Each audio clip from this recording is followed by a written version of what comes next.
Well, it's time I got back to uploading again. So if you guys are wondering, as you've read by the title, I'm going to be going over the entire Five Nights at Piggyland story.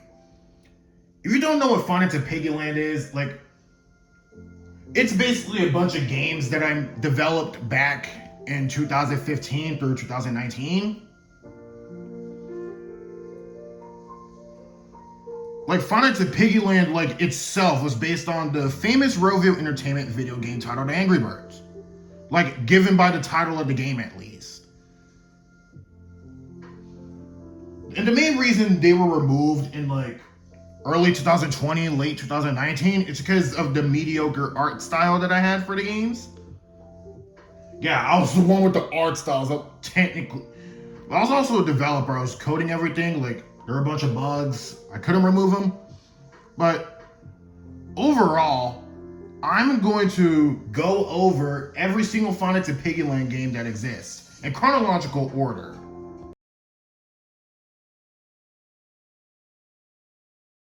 The first part we'll be covering up for this video is Five Nights at Piggyland 4.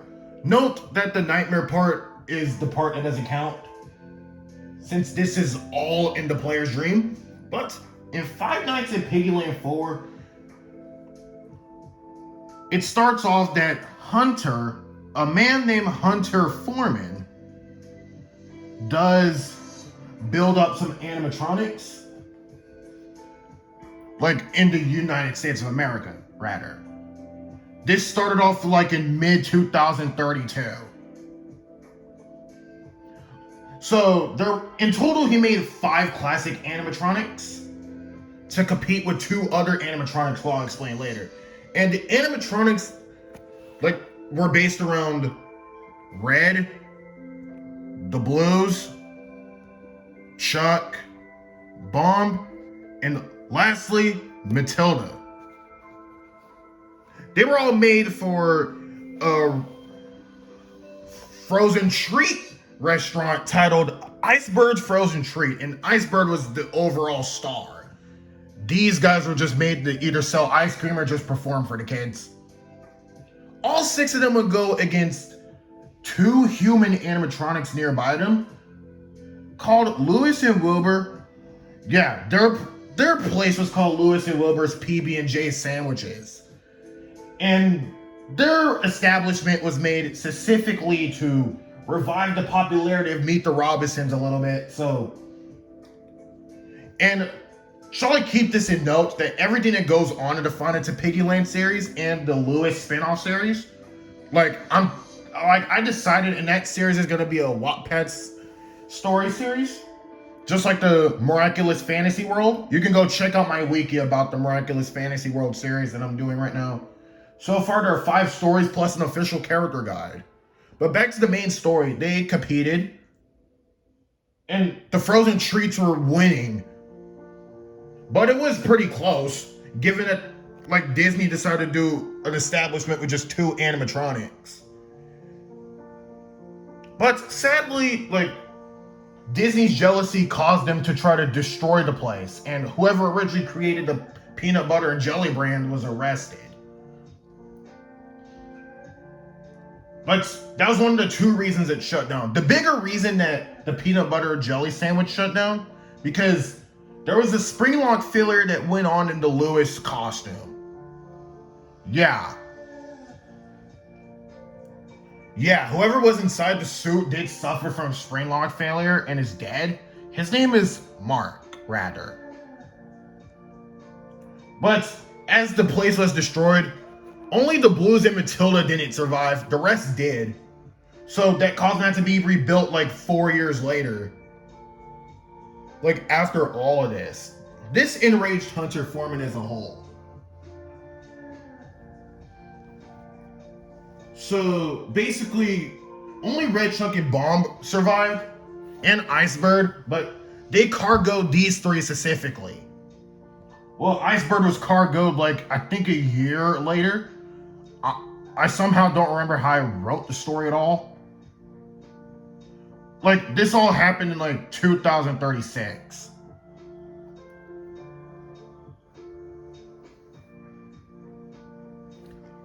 Yeah, since the owner was the one who destroyed Icebird's frozen treats. Lewis and Wilbur's peanut butter and jelly sandwiches were shut down.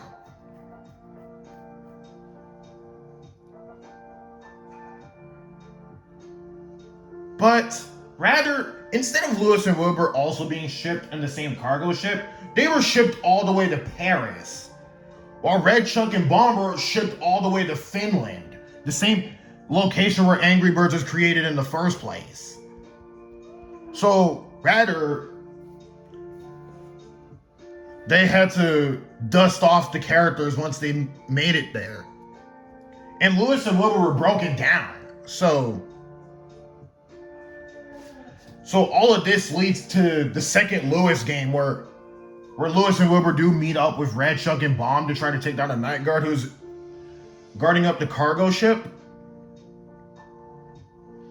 You know, not to mention there was technically a third animatronic in the peanut butter and jelly brand, but he was rather a discontinued one. I think we all know, like, this is a certain villain that does appear in the original movie.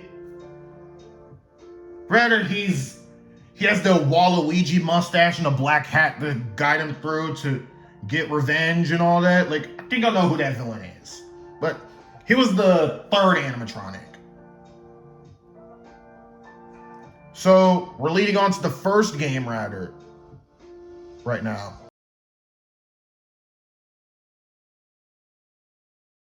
Okay, after they've been shipped to Finland, Rovio Entertainment decided to actually dust off the animatronics, and Hunter Foreman now allows them to have the animatronics themselves.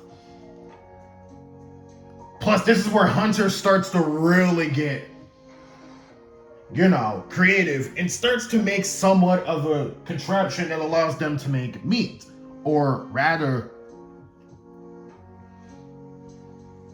you know, make the pizzas for them instead of having the oven do it.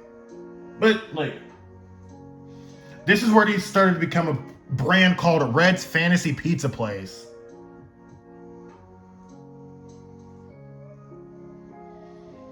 So, and also this is where the animatronics finally started gaining their personalities a bit. Red liked to pretend to be a greedy businessman. Chuck was rather the Gargamel wannabe, and Bomb is basically the, well, I was going to say pirate, but he's something. And Hunter Foreman also gave Rovio Entertainment the blueprints to the Blues and Matilda. But instead of just building one Bluebird like he did in the original, he decided to make all three instead of just one. Because normally in the games, the Blues are just one, but when you use their power and click the screen, they're three. And the Toon series does actually confirm they're not copies, but rather twins. Even the movies took that route. But speaking of the movies, Rovio, I beg you to, like, just calm down on the movie designs a little bit. They're shown in every piece of media nowadays, and it's annoying. Like, I don't dislike the movie designs. They're just overused as hell. Like, is that not a preach or something? Let me know if that's a preach. But y'all might be asking, where did Icebird go? Well, he was sent into the backstage area. Like, to never be talked about. It's basically a we don't talk about Bruno type of situation going on in the first game. Yes, I watched Encanto, and it's a top 3 movie for me. We've all established this earlier. But while a performance was going on, we now come across our night guard for the game. His name is Matthew Smith, and then basically the phone guy's name is Adam. I won't tell who this Adam is based around, but let's just say I know a lot of Adams on YouTube. Like, 2 specifically. One of them created Inanimate Insanity, and the other is the real name for Scott is Minecraft. So try and guess which Adam it's based around. And your only hint is it could be one of these two. It cannot be. Like, it depends. But overall, like on the 5th night for Adam, the animatronics find him and basically stuff him into a spare suit somewhere. And the suit wasn't Icebird, rather. Instead, it was at least a backup red suit. I don't know. But after he was dead, oh wait, I got that part wrong. Adam wasn't really stuffed into a suit, but rather they start beating him up. Because according to Adam, the birds don't really look at you as a human, but rather as a pig that, like a green colored pig that likes to steal eggs. Like bird eggs to be exact. A lot like the whole Angry Bird stuff that goes on. So if they see you as one, just try locking the doors, but also there's no real archives of the game that really exists. So, but here I am telling the story of the games. So you guys can catch up on these abandoned, like mediocre, forgettable projects that I made. So overall, after his death, that was one of the two reasons that Red's Fantasy Pizza Place had to shut down, and they had to make a second one like 2 months after. And lastly, we have the other reason. There were 5 souls that, like, beforehand, like, there were 5 souls that did go missing, like a day after. The names of the souls were Ethan, Benny, Erica, Sarah, and lastly, Rory. And keep a note that the names of the souls are actually a reference to an old show that I watched back in the 1st grade. Let me see if all 5 of the names of the souls that I just mentioned can be a dead giveaway. Hopefully you watched it before. If you never watched it, bro, you are missing out. Just look up those 5 names in the same search. And you'll probably catch my drift on who that's supposed to be a reference to. But after the place was abandoned, there was a problem with the machine that Hunter built for the animatronics to start making their food. And sadly, Red, genius him, I guess, decides to go up to the machine and bang it to see if that would work. But instead of seeing what would actually happen, what happens is actually covered up by a jump scare. It's actually more of a game crashing jump scare. It was originally a game crashing jump scare before I updated it into like sending you back to the main menu. Like it would just turn to a black screen for 10 seconds, then it'd come back to the main menu and you get the 3rd star. Yeah, this basically, you only get this cutscene in the all 20 mode for this game.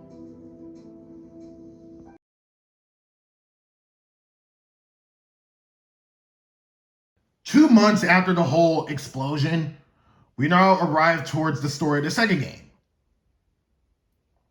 In the second game, the characters of the original game are basically broken down, and Icebird, they did discover the Icebird suit, and let's just say they just threw him inside. He's nothing more than just an Easter egg, but Hunter just realized that no one was using the Icebird suit, so he had the idea to use it when no one was looking. And while the suit was broken down and all, let's just say the kids were so gullible, they started to trust a broken Icebird suit. Yeah.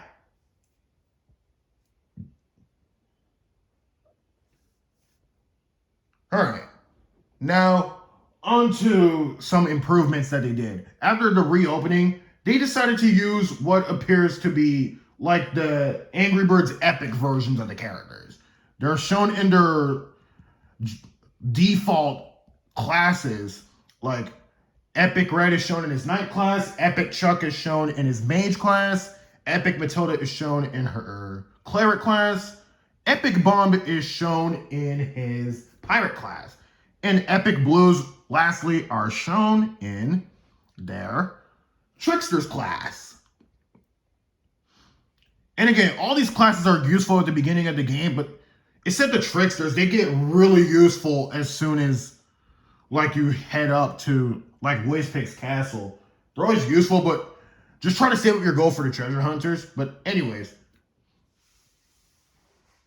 instead they were more about role playing than rather, being about a music band.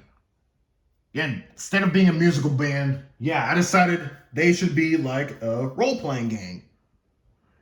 Like, fun fact, I was originally gonna give Epic Bomba, like, I was gonna give him a saxophone to play, and that was also applied with his first game counterpart. But sadly, a saxophone idea just fell out of the window, and I just scrapped it because I don't think a saxophone sounds like a instrument that Bomba would play at all. Also, I did get the whole saxophone idea from the One Tunes episode where Matilda is doing a whole saxophone battle with a pig that looks like Trump. Yeah, that guy is a reference to the epic sax meme. You know, the guy playing a saxophone. Anyways. And just like usual, Hunter decided to program Chuck, like, to, what is it? God, where the hell is my script? I left my script somewhere else. So sorry if I'm stuttering a whole lot. But rather this, it's become the fact that he decided to program Chuck in a rather evil way. So the next time a kid would approach Epic Chuck, he would straight up bite them. And that caused the whole pizzeria to shut down. So instead of Hunter caring about his own business, he decides to actually take it off and basically try to shut his own business down.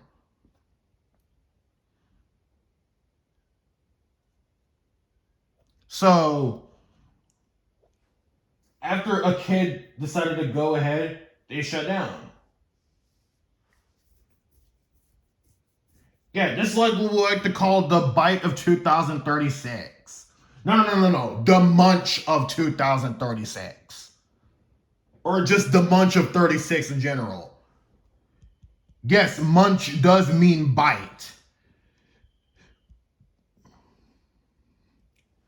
You know, imagine someone called it the munch of 87, though. That would be funny. Because munch and bite are technically the same word. Like, they mean the same thing. So, and it's whatever. We'll just move on to the third game.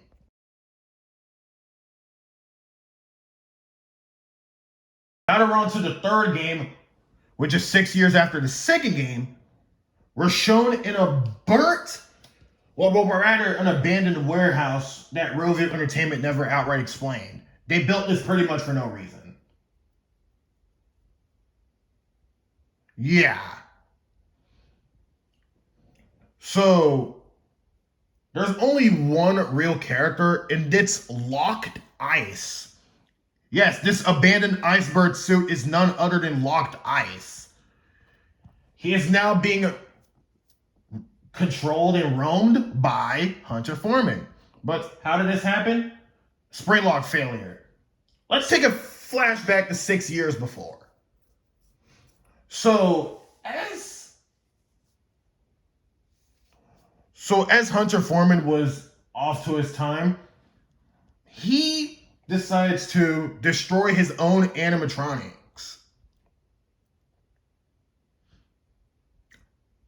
So you start off the game with just Red going in, and then the Blues go next, and then Chuck goes next, Bomb goes next, and then finally Matilda. Like, that's how night one goes. Well, night one goes off regularly. It's a lot like Five Nights at Freddy's 3 in some way. Like, in a lot of ways. But except the difference here is that Instead of phantoms, we have broken down prototypes.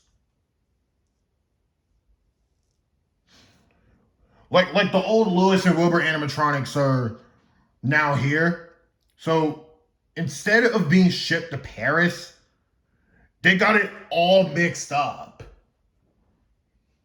They got it all mixed up and shipped them to Finland instead. And they decided to store them to a warehouse. And note, they weren't allowed to keep them, but rather they just, done. Because the only reason he didn't destroy Iceberg, because he was the most proud of making him out of the three. Fun fact, Iceberg was also his favorite Angry Birds character of all time.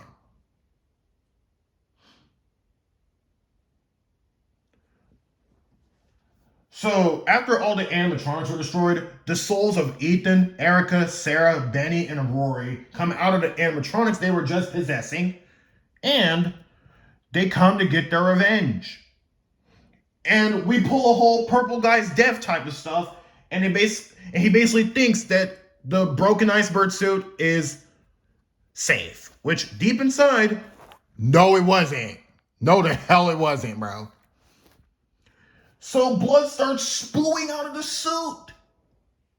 Out of the holes of the broken suit, at least. Yeah. He lays on the floor with the comeuppance he had rightfully deserved. Yeah, karma's an explosion, isn't it, Hunter? So now we're moving on to the third game, actually. So a lot of y'all might think after night 6 it would end, right? Nope. It ends at night 7. Yeah, we have a level 7 in the game. So at 5 a.m., you hear a little bit of hissing. So that hissing was none other than explosions. So that's why the night ends at like 5 a.m. instead of like 6 a.m. rather. So the place explodes, like the warehouse explodes, and it ends up on the Finland news. Yep, that's the whole story of Finance of Piggyland 3. But rather, unlike the third Finance of Freddy's, whereas like you had to brighten the image to know that Springtrap actually survived the flames of Fazbear's Fright, I didn't brighten it up at all and made it outright clear that Iceberg actually survived the explosion. Yeah, so much for not only ruining your own franchise, but also destroying what you have created only to get the comeuppance, and being a flat-out psychopath. Let's just say the owner of the peanut butter and jelly sandwich company did make him want to do this, like specifically, like technically at least. But you know what? It's fine. We'll move on to the end of Rovio, which is the final game chronologically.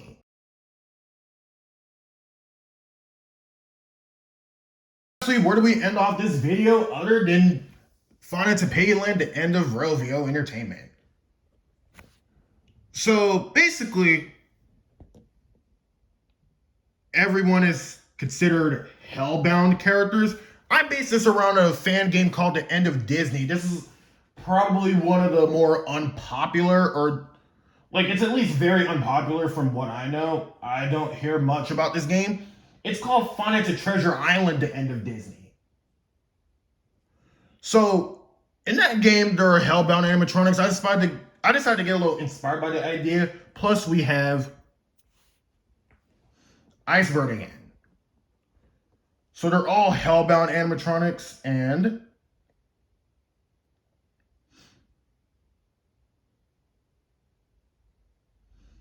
guess what? They can move apparently. Despite literally being a severely broken state. Like, they were basically just backup prototypes that Rovio made just in case, but sadly, those weren't used. Like, those weren't finished and they were heavily broken state after. But as night 5 comes to a finish, I decide to go up to 5 nights instead of just the usual 7. Or 8 if I'm lucky.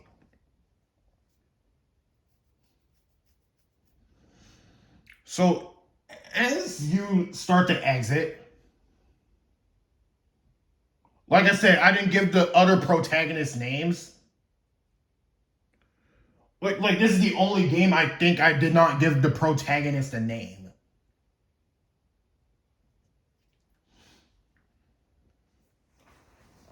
So Locked Ice strangles the protagonist as he's on his way out. No. I take that back. Her way out. The protagonist of the second game is actually a woman. So instead, a collapsing part of the roof basically jumps right on Locked Ice somewhere.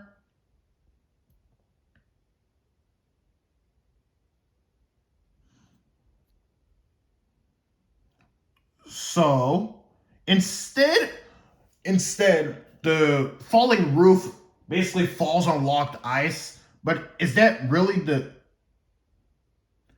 end of his legacy, like as a whole? I don't know. It depends. It depends on if a giant piece of the roof of an abandoned warehouse basically crushes an animatronic. Like, can not even crush an animatronic at all, actually.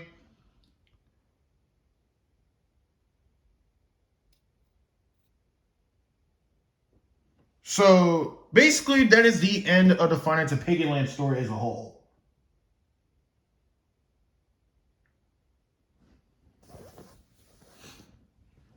So overall, the Lewis series is pretty much next. Let me know if you want a Lewis story, like the story of the. Yeah, the Lewis story is going to be somewhat different. Instead of just Angry Birds characters as animatronics, we did the Meet the Robinsons characters as animatronics. Bro, we did a Meet the Robinsons fan game that's literally just like Jolly in some way. Or like the Jolly Horror series in general. Or the Jolly Paradox. I apologize. I think someone might be frustrated in the comments I called it Jolly Horrors. But yet it's currently known as Jolly Paradox. It's technically the same thing if you think about it. Yeah, don't act like it's the same thing. It's technically the same thing, okay? Like, just point that out. Just want to point that out. Like, come on. Come on, like, there's literally no disproving that statement. But anyways, that concludes the entire story. Anyways, that was all for this Halloween special. Anyways, see you guys later, and I'll have an announcements video done by the next day.